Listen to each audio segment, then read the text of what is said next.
कैसे बताइयो सखी दिल के बात रे चढ़ल जवानी रही कर दिल कई घाट रे कैसे बताइयो सखी दिल के बात रे चढ़ल जवानी रही कर दिल कई घाट रे उ तो चाटी चाटी उजर कल कई हो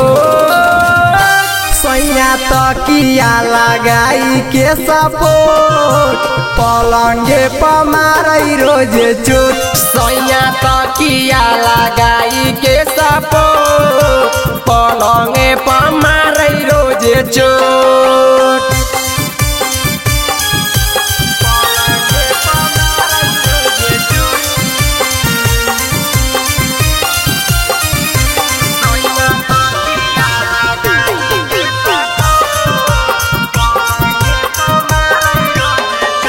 सैयानी दर्दा उड़ा देला गरदा पलंग पर रात भर करेला मरदा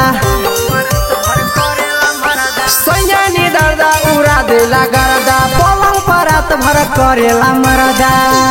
उ तो करिए के मारेला कर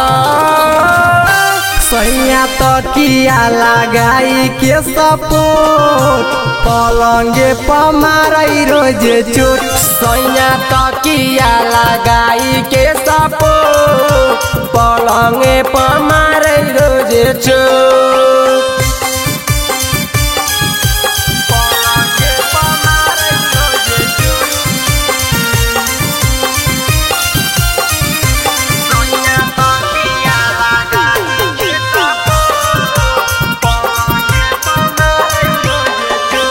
अमूल अकेला से पड़ल बा पाला जेकर जकिंदर के चाल न सोहाला अमूल अकेला से पड़ल बा पाला टुनटुन साबिर जी के चाल न सोहाला उनकर देखई में लागह कई मो